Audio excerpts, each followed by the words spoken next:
Halo semuanya, selamat datang di channel saya, dan pada video kali ini saya akan membagikan workflow saya dalam membangun produk maupun application SaaS dengan bantuan AI.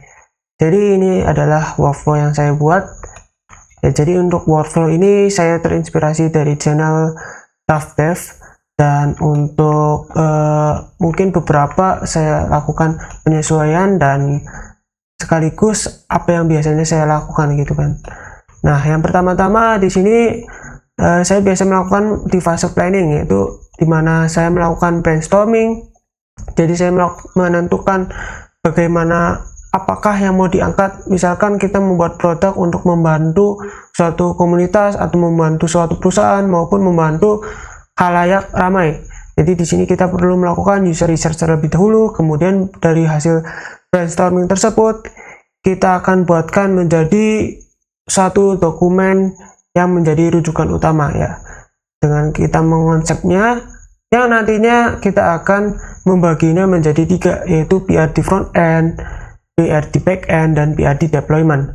Nah, biasanya untuk proses ini saya menggunakan chat AI biasa ya. Kalian bisa pakai Gemini, ChatGPT, DeepSeek, tapi untuk saat ini aku lumayan tertarik dengan DeepSeek ya. Baru-baru ini aku cukup sering untuk membuat PRD dengan panduan DeepSeek karena ada deep thinkingnya dan searchnya yang cukup membantu ya.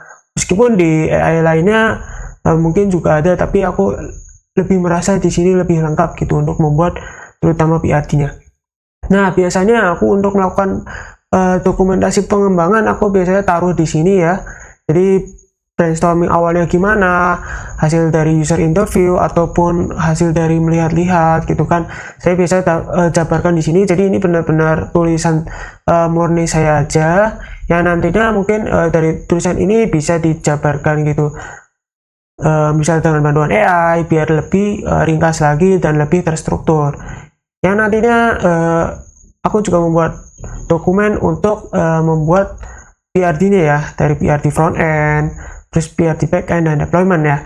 Dan untuk membuat front end sendiri kita juga perlu tahu apakah stack yang akan kita pakai. Jadi di sini misal aku pakai Vite atau pakai React, pakai Next.js dan lain-lain frameworknya, sebenarnya kalian harus cari tahu dulu ya mana yang sesuai dengan kalian gitu kan. Apakah nantinya scalable, atau kalian cari performa, atau mau cari yang ringan, atau mau cari yang SEO friendly, itu juga bisa kalian tentukan stacknya untuk front end. Sama halnya dengan back end gitu kan. Nah, dan back end juga cocok-cocokan dengan database yang kalian pakai. Nanti tagnya mau pakai apa, mau pakai Postgres, mau pakai MySQL, mau pakai MariaDB atau lainnya gitu kan. Nah, misalkan untuk backend juga kalian pakai teknologinya juga apakah yang terembed langsung dengan front end, misalkan Next.js ataupun kayak Laravel kan itu sebenarnya sudah full stack framework ya, ataupun di dalam situ udah include bisa kalian pakai front end sama back endnya ya dalam satu framework aja. Nah, tapi kalau misalkan kalian mau pisahkan, misalkan front endnya pakai Vite dan back endnya mau pakai Go atau pakai Next.js dan lain sebagainya juga bisa gitu kan. Yang penting kalian paham juga teknologi-teknologi yang kalian pakai dan gimana kesesuaiannya dengan kalian. Nah, nantinya juga di sisi deployment kalian juga perlu menyesuaikan juga, karena lingkungan yang akan kalian pakai itu akan mempengaruhi. Misalkan kalian pakai platform as a service ya, terus itu kayak Vercel gitu kan, ataupun mau pakai VPS murni yang ya banyak lah, dari Hostinger, dari di sini aku pakai AWS Lightsail gitu. Nah, itu banyak juga macamnya, pendekatannya juga beda-beda. Karena misalkan kalian pakai yang pas ya, atau platform as a service kayak Vercel, itu tinggal kalian tarik aja dari GitHub repository ya, nanti langsung bisa ke deploy gitu. Tapi kalau pakai VPS ya mungkin kalian perlu bungkus dulu dengan Docker dan lain-lain biar lebih mudah nantinya, yang pastinya lebih manual gitu. Nah, itu juga kalian perlu pelajari juga untuk terkait deploymentnya juga, menggunakan provider apa dan lain-lain. Yang pada intinya di sini ini PRD itu akan mengimplementasi dari flow-flow selanjutnya. Ya, nantinya aku akan bahas satu-satu ya. Nah, selanjutnya setelah kita melakukan planning, kita bisa melakukan UI implementation. Nah, UI implementation ini saya gabungkan jadi satu untuk UI UX design maupun slicing atau membuat front end-nya. Nah, di sini aku yang biasanya pakai, kalau misalkan kalian menggunakan AI yang lebih murah dan juga berjangkau, itu kalian bisa pakai Stitch ya. Kalau nggak salah sih gratis juga ya, kalau Stitch bisa dipakai oleh free user. Tapi kalau kalian mau lebih bagus lagi ya, ada yang namanya Cloud Design itu kan.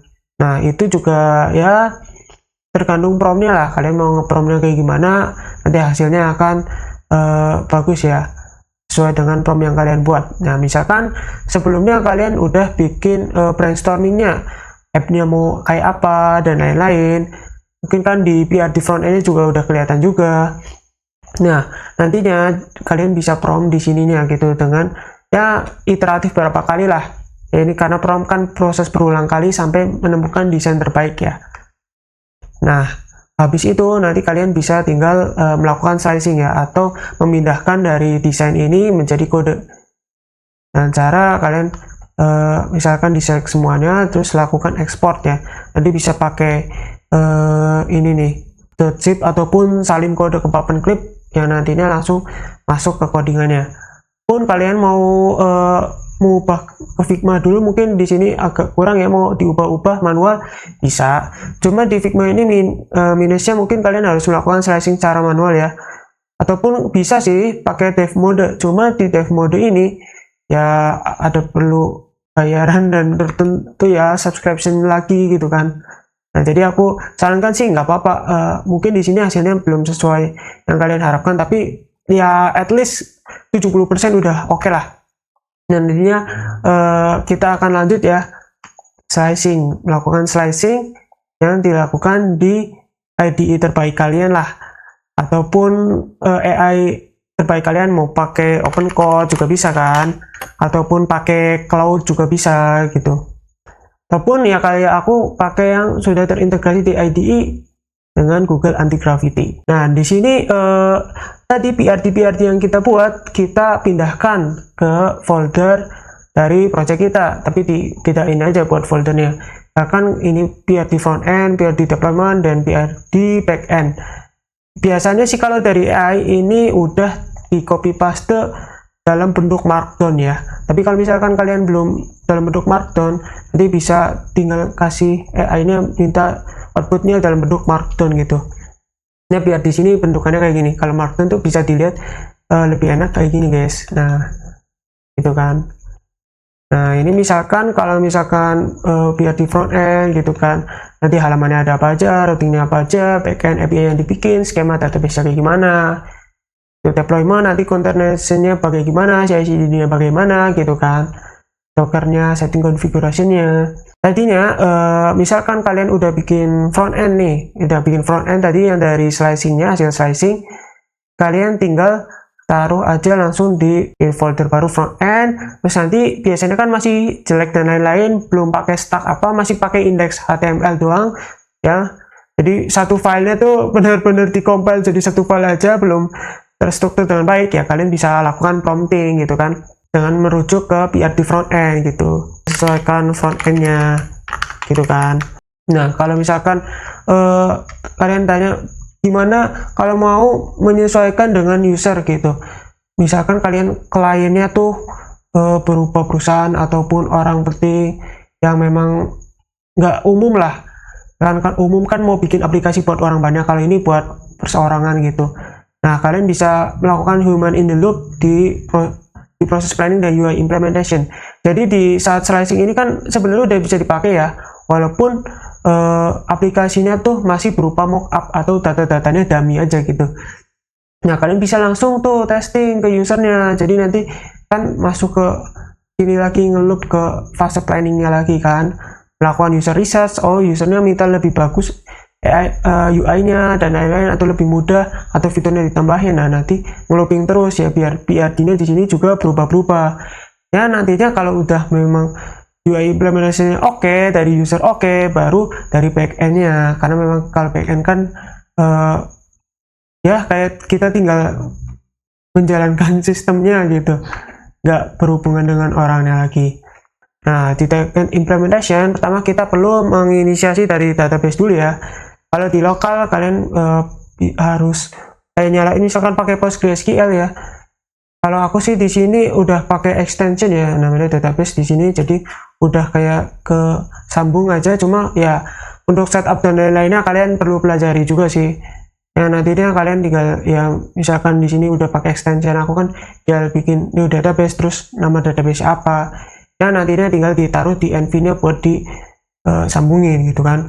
Nah setelah itu, setelah udah bikin database ya, kemudian kalian juga membuat dari API development-nya juga ya, tentunya ya, untuk menyesuaikan ya. Kenapa aku menyarankan bikin front end dulu, karena setelah bikin front end paling nggak API yang kita bikin itu udah sesuai dengan halaman-halaman yang dibutuhkan, atau siapa yang mau mengonsum dari API yang kita buat, yaitu klien utama dari front end kita ya.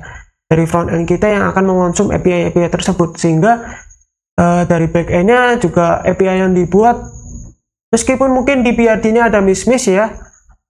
Nah, itu setidaknya kalau udah front end-nya dibuat, AI kita udah tahu juga konteksnya ya dari front end yang sudah dibuat sebelumnya, sehingga bisa langsung menyesuaikan.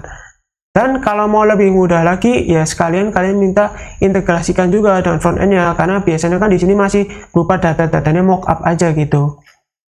Yang pasti dari back end itu kita berhubungannya langsung dengan testing ya, gimana aplikasi kita itu benar-benar berjalan gitu. Dari fungsional testingnya ya, gimana fiturnya kita, alur end to end dari aplikasi kita, apakah ada bugnya dan lain-lain gitu kan. Nah terus di sini juga kalau mau melibatkan human in the loop juga, kalian bisa kasih juga di fungsional testing, juga bisa mencoba user untuk end-to-end testingnya dengan mungkin melakukan staging atau deployment minimal yang bisa diakses oleh beberapa user aja gitu kan, biar bisa langsung usernya nyoba dan melakukan saran gitu.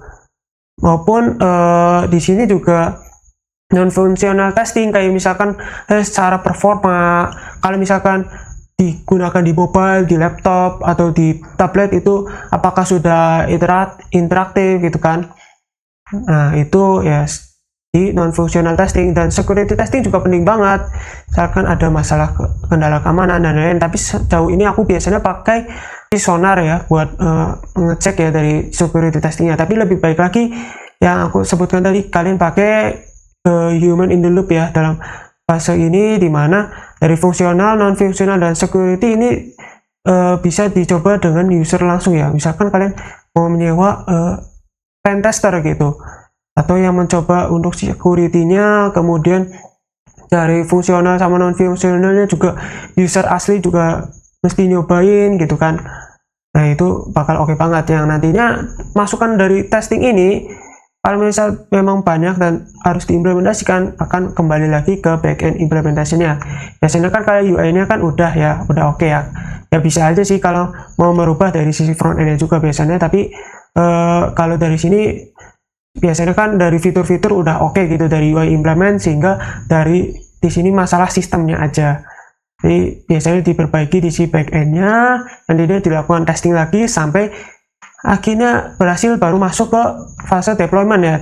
Dan di sini note ya, tadi kan di testing ada deployment juga, tapi secara staging. Kalau di deployment ini secara production, atau memang yang sudah bisa benar-benar dipakai ya.